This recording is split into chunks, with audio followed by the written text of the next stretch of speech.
Oops! Bakit Kuya Guard? Asan yung guardian nyo? Ako sir, ako yung daddy nila.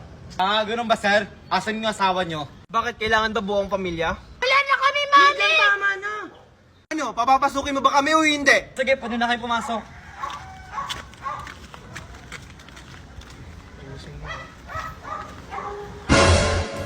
Mami, daddy, bilisan nyo. Magiging-start na yung family day. Sige, ito na anak. Oh, asan yung mami at daddy mo? Kalma ka lang, Manong Guard. Papunta na sila. Ayun o. Ganun ba? O sige, hintayin mo na. O sige po, Manong Guard. Mami, daddy, bilisan nyo.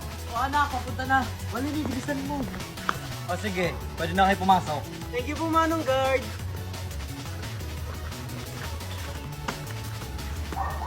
Handa na ba kayo? Dahil today is our family day! And ready na ang lahat? Bago mag-umpisa ang ating event, magpapakilala muna ang kanilang mga pamilya. We will start with Pokiko Family! A round of applause! Binasa ang Pokiko Family! Wala ba kayong palakpakan dyan? May kutong Pokiko Family! Palakpakan! Igugat Pokiko Family! Palakpakan! Namaga Pokiko Family! And now, please welcome Junjun, Megan, Kokoy at ang kanyang tatay, Marco! Palakpakan! Ano? Hindi pa ba kayo babangon dyan? Para walang pupuntahan na. Yes! Today's the day! Kuya, gising na! Wait lang, 5 minutes pa. Mama, si Kuya ayaw gumising! Huwag na yan isama! Ito na nga, babangon na nga. Mami, ready na ako! Maasan na yung puting damit ko dito? Yun pa naman yung susuotin ko. Ayun na nga sinasabi ko, dapat tagabi pa yung nanda. Hala! Basahan pala ng assignment ngayon! Eh, wala pa akong sagot! Sabi ni Ma'am sa isang araw pa Ayan, kung kagabi mo pa yung ginawa, edi sana tapos na yan. Kung kailan naalis tayo. Ano ba kasi assignment mo, Megan? Ito, Mat! Ang hirap-hirap pa naman ito! Mat? Ay, pass! Mat daw, baka alam mo. Ha, Mat? Di ka naman siguro babagsak dyan, Megan. 50% to sa grades namin, Ma! Akin na ako na magsasagot para mat lang, hindi pa alam. I-open mo lang ang iyong CC at pindutin ang camera, picturean mo lang ang math problem mo at ilang segundo lang lalabas na ang sagot. Ganyan lang kadali ang CC, kaya anong pang hinihintay nyo? I-download nyo na. Malaking tulong ito sa schoolworks nyo, lalo na sa research. I-type nyo lang ang gusto nyong topic sa research at bibigyan na kayo ng magandang sagot. Kaya si CC ang sagot sa problema nyo sa schoolworks. O ayan, tapos na! Wow! Ang bilis naman ni Kuya Junjun! Hindi ko na matalino. Siyempre, gumamit ako ng CC app. Hindi nyo alam yun? Ano ba naman yan? Gamitin nyo na rin yung CC app para hindi na kayo mamroblema sa schoolworks nyo. Ano, dyan na lang kayo? Huwag na lang kaya kayo sumama. Bilisan nyo na dyan! Eto na ma! Ito na po! Bilisan nyo dyan. Hala, 1 oras na lang. Ilang oras ba biyahe papuntang airport? Hala, ikaw driver, hindi mo alam. Kayo alam nyo ba? Ako mami, alam ko. Itatanong natin kay Sisi. Ilang oras ang biyahe mula May Kawayan, Bulacan papuntang Manila International Airport? Ang biyahe mula Bikawayan, Bulacan papuntang Manila International Airport ay humigit kumulang 1 oras at 59 minuto kung gagamit ka ng bus at tren. Wow, ang galing naman yan, anak. Ano? 1 hour and 15 minutes? Hala, may 1 minuto na lang tayo. Bilisan nyo! Wait lang!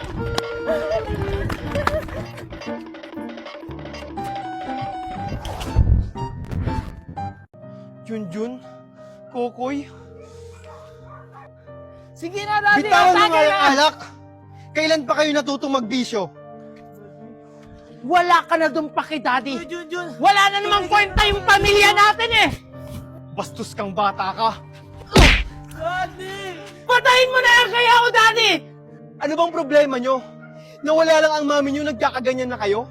Ako nga, hindi ko nga ginagawa yung ganyang bagay kasi iniisip ko kayo! Eh yung ginawa niyong panloloko kay Mami, Daddy! Iniisip mo ba kami? Tama na Kuya Junjun. Daddy, sorry po. Ginawa ko lang yun para kay Kokoy. Tas ngayon, Kokoy, makikita kitang naninigarilyo? Paano kung magkasakit ka ulit? Sorry na, Daddy. Siguro kung hindi ako nagkasakit, hindi sana masisira yung pamilya natin. Huwag na tayo magsisihan. Nangyari na ang nangyari. Hindi pa huli ang lahat, mga anak. Makakaayos pa natin to. Oh, kumain na kayo dyan. Daddy, sorry sa mga nagawa kong kasalanan. About din pala dun sa lalaki, Daddy. Hindi ko naman talaga yung boyfriend. Ako po, Daddy. Sorry po kasi sinubukan ko pong magsigarilyo. Pero Daddy, promise, hindi ko na po uulitin yon. Ako din po, Daddy. Sorry po sa mga nagawa kong kasalanan. Ako po yung panganay, pero ako po yung nag-umpisa ng lahat. Buti naman na-realize yung pagkakamali nyo. Kahit na wala na yung mami nyo, aalagaan nyo kayo ng maayos. Ako ang tatayong mami at daddy nyo. Maraming salamat sa pag-intindi sa amin, Daddy. Promise, Daddy, mas magiging mabuting anak na po kami sa'yo. Opo, Daddy. Bilang isang panganay, ako na po yung bahala sa mga kapatid ko. Mabuti naman kung ganun. Huwag kayong magpapa-apekto sa sinasabi ng iba, ha? Oh, mga anak! Ba't kayo umiiyak? Sinaktan ba na naman kayo ng mami nyo? Daddy! Si Mami! Iniwan na tayo! Ano? Anong ibig sabihin mong iniwan? Lumayas na po siya. Madami po siyang dalang gamit. Sabi niya, magtatrabaho lang daw si Daddy. Ano?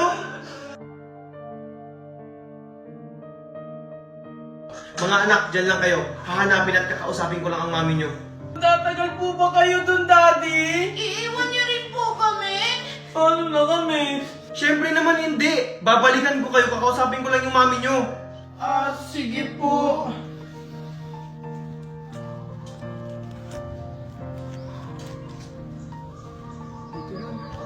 Saan kaya dito nakatira si Valerie? Excuse me, sir. Anong kailangan mo? Itatanong ko lang po sana kung may kilala po kayo ditong nakatirang Valerie. Valerie? Matagal na ako nakatira dito pero wala akong kilalang Valerie. Ganun po ba? Sige, salamat po. Thank you, Naldo. Ngayon lang ulit ako naging masaya. Ano yung Valerie? Marco? Si Marco ba yun? Ha? Imposible naman masusunod pa tayo dito. Hindi nga ako nagkakamali. Si Marco yan. Oo nga, ano ba yan? Paano niya kinalaman kung nasan tayo? Kailangan na natin umalis. Baka makita pa tayo. Tara na! Mami! Nag-aaway po ba kayo ni Daddy? Hindi anak. Nag-uusap lang kami ng mami mo. Wala to mga anak. Sige na, magpahinga na kayo. Magpapahinga na rin ako. Good morning, Ma! Asan si Mami? Nasaan si Daddy? Siguro, hindi lang sila nagkakaintindihan. Akala ko, magiging masaya tayo ulit. Bakit kaya sila nag-away? Siguro dahil to sa akin? Tanghali na. Ba't kayo na kayo gumising? Ito, pagkain nyo. Mami! Ano iniyak-iyak nyo dyan? Kumain na kayo, malinit na kayo sa school. Mami, hindi mo ba kami ihahatid? Oo nga, Mami. Alam niyo naman na meron akong ginagawa dito, magpapalit pa kayo. Ang lalaki niyo na, kaya niyo na yung sarili niyo. Pero Mami, sali kami ihatid mo kami sa May inyo! tama na! Di ba sabi ni Mami, bawal sumagot sa mga magulang? Abang bata ka, sumasagot ka na. Megan, tara na! Ano yun, anak? Daddy, si Megan po nakita ni Kokoy kung nasaan. Opo, dito Marco, nakita ko po si Megan nakakulong. Talaga?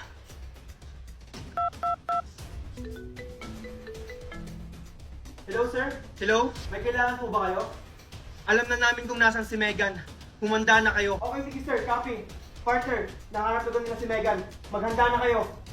O sige, sir.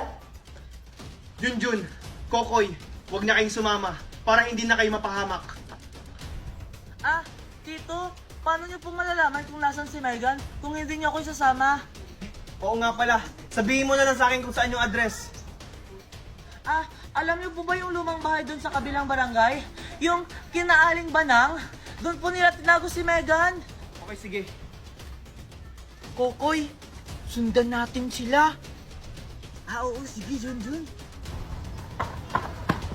Coco, hintayin mo ako! Bilisan mo kasi Junjun, baka mabutan tayo ng daddy mo. O, sige, sige. Wait lang, Junjun. Doon nila tinago si Megan. Talaga? O sige, puntahan na natin. Kailangan natin mag-ingat. Marami pa namang bantay si Megan. Baka makita tayo. O sige, tara. Sige, tara. Valerie, manda ka kasi parang may nakatutod sa atin dito. May nakita kong balon kanina. Ano? Nalintikan na. Ayun si Megan nung nakakulong. Bantay sirado siya. Dito na lang ako maglalaro ng balon ko.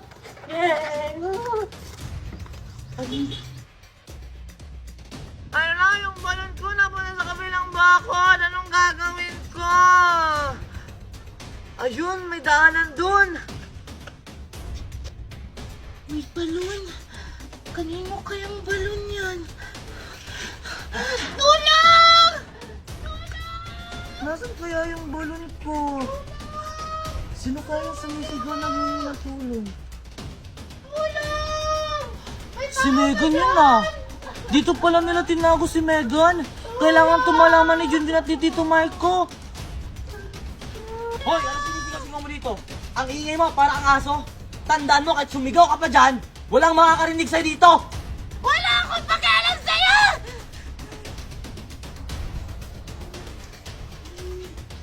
Saan to galing? Hindi ko alam! Diya ka pala humingi ng tulong ha?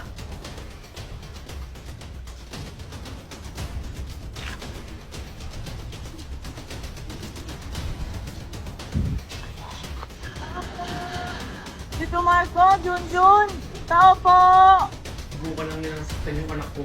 Junjun, Sir Marco, tao po. Junjun, may tao sa labas. Pagbuksan mo. Kuya si Megan. Sige po, Daddy.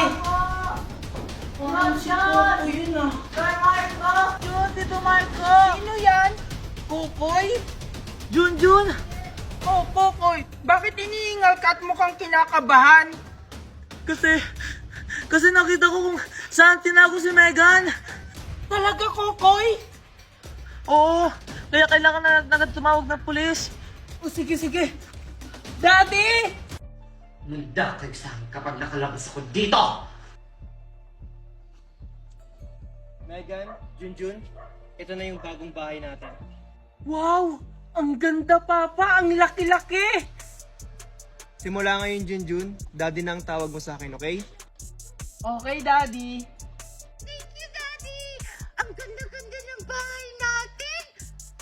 Junjun? Ano yan, Megan? Sir Marco!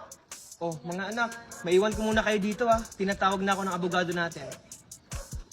Sige po, Daddy! Junjun, patawarin mo ko sa lahat ng nagawa ko sa'yo. Patawarin mo rin ako, Megan. Nang dahil sa akin, naging magulo ang lahat. Hindi Junjun. Ginawa mo lang ang tama. Akala ko kasi, magbabago pa si Tita. Sana nga magbago na si Mami. Kasi miss na miss ko na siya. Lahat nagbabago, Megan. Kaya sana si Tita magbago na para makasama na natin siya. Oh, mukha yatang malalim yung pinag-uusapan nyo magkapatid ah. Alam nyo, masaya ako kasi masaya kayo sa isa't isa. Pero alam nyo mga anak, mas lalo kayong sasaya kasi lahat ng pamana ko ay nakapangalan sa inyong dalawa. Talaga, Daddy? Yay! Oo mga anak, kaya sana pagyamanin nyo ito. Thank you, Daddy! Daddy, oo nga pala, may napili na po akong charity. Charity? Oo po, yung kalahati po ng pera na galing sa inyo, ibibigay ko po sa charity sa mga batang naulila na po. Wow, ang bait mo talaga, Junjun. Daddy, pwede ba nating dalawin si Mami? Oo naman.